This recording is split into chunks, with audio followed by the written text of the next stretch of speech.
ప్రేక్షకులకు నమస్కారం అండి. ఒక వీడియోలో మనం అరటి చెట్టు గురించి మాట్లాడుకున్నాం కదా, అందులోనే చాలా చక్కని ఫార్ములా ఇప్పుడు చెప్తాను.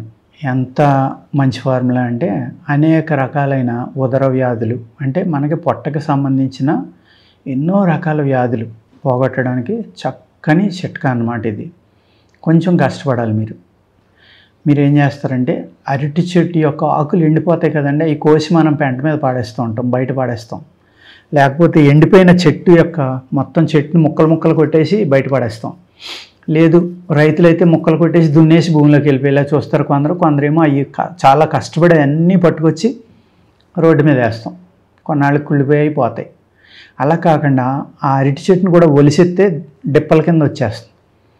ఆ డిప్పలు కూడా ఎంతో పవిత్రమైనవి అనే కార్తీక మాసంలో ఆ డిప్పలోనే ఆవు నెయ్యితోటి ఒత్తిపెట్టి వెలిగించి నదుల్లో కానీ కాలువల్లో కానీ చెరువుల్లో కానీ వదిలి దండం పెట్టుకునేవారు.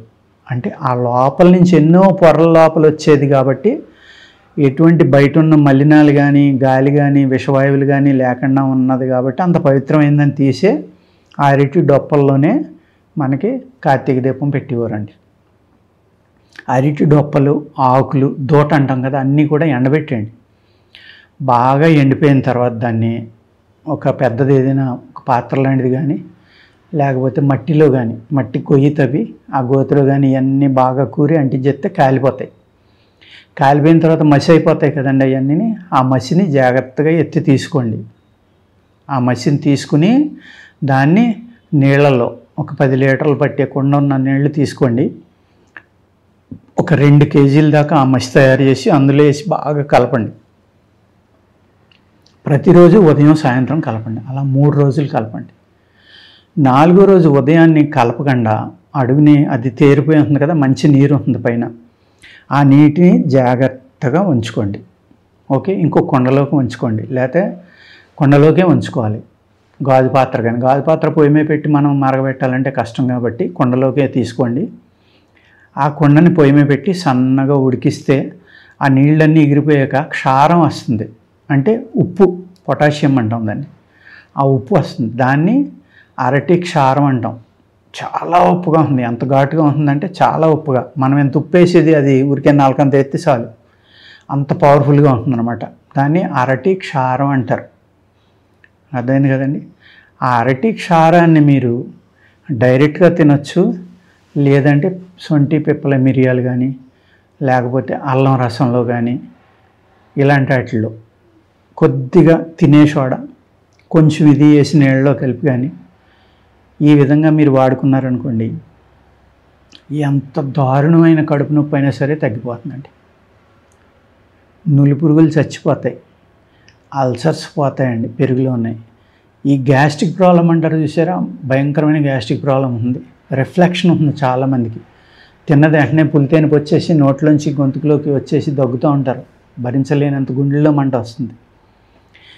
ఇవన్నీ కూడా ఇది తాగిన 5 నిమిషాల్లో పోతాయండి. అరటి చెట్టు యొక్క ఎండిపోయిన అరటి చెట్టు ఎంత ఉపయోగం చూడండి. మనం ఏమి వాడుకోకుండా కొన్ని వేల లక్షల టన్నులు నరికి బయట పడేస్తున్నాం రోడ్ల మీద. దీనిని కనుక ఒక ఇండస్ట్రీగా తీసుకుని దాన్ని ఎండబెట్టి ఆ ఎండబెట్టిని అన్నీ కాల్చి, అవసరమైతే బాయిలర్స్ లాంటి వాటిలో వేసి కాల్చి ఆ మసిని కనుక మనం ఇలాగ వాడుకుని ఈ క్షారాన్ని కనుక తీయగలిగితే అది ఒక చాలా గొప్ప మెడిసిన్గా మనం మానవాళి అందరికీ ఉపయోగపడుతుంది. దాన్ని చక్కగా వాడుకోవచ్చండి.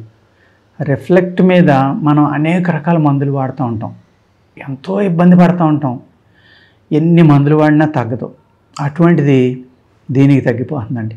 ఏం చేయాలి, దీని పొడు ఒక 10 గ్రాములు తినే సోడా, బేకింగ్ సోడా అంటాం కదా, అందులో జస్ట్ ఇది 2-3 గ్రాములు కలుపుకోండి చాలు.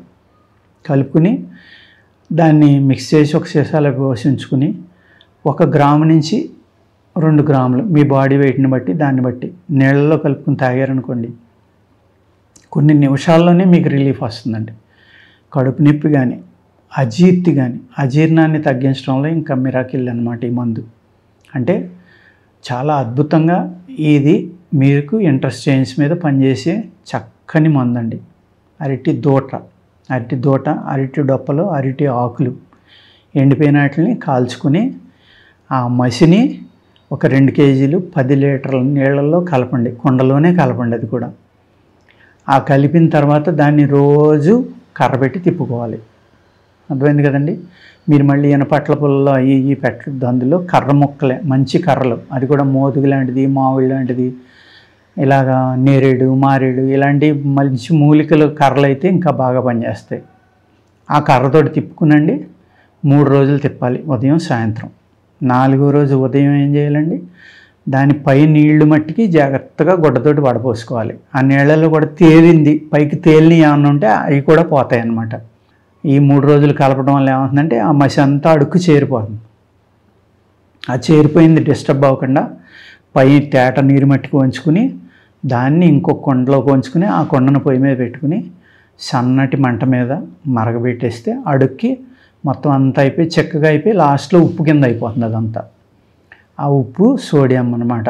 ఏది అరటి చెట్టు యొక్క క్షారం. అది అనేక వృక్షాల నుంచి క్షారాలు తెస్తామండి ఆయుర్వేదంలో. యవాక్షారం అంటారు, అలాగే నవాసాగరం అంటారు, నవాక్షారం, అది కూడా క్షారమే యాక్చువల్గా చెప్పాలంటే. అలాగే అనేక రకాలైన క్షారాలు తెస్తారు. మోదుగు చెట్టు నుంచి తీస్తాం, రావి చెట్టు నుంచి తీస్తాం, ఏ చెట్టు నుంచి అయినా క్షారం తయారు చేసుకోవచ్చు. ఆ క్షారం ఏ చెట్టు యొక్క తాలూకా మెడిసినల్ వాల్యూస్ ఉన్నాయో అవన్నీ కూడా అందులోకి వస్తాయండి. రావడమే కాదు, అతి చిన్న డోస్ తోటి కొన్ని 100 రెట్లు స్పీడ్గా తొందరగా కూడా పనిచేస్తుంది. ఇండైజేషన్ మీద కానీ, ఇంటెస్టైన్స్లో ఉన్న పుండ్ల మీద కానీ, రిఫ్లెక్షన్స్ మీద కానీ ఈ క్షారం అనేది చాలా స్పీడ్గా పనిచేస్తుంది అనమాట.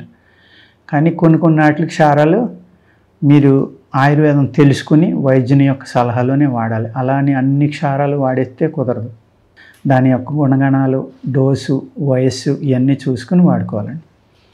అంచేత అరటి చెట్టు చూసారా, మనం వేస్టేజ్ అని బయటపడేస్తాం. ఎంత అద్భుతమైన మూలికల యొక్క ఉపయోగం ఉందో మీకు అర్థమయ్యే ఉంటుంది ఇప్పటికీ. ఓకేనండి, నమస్కారం.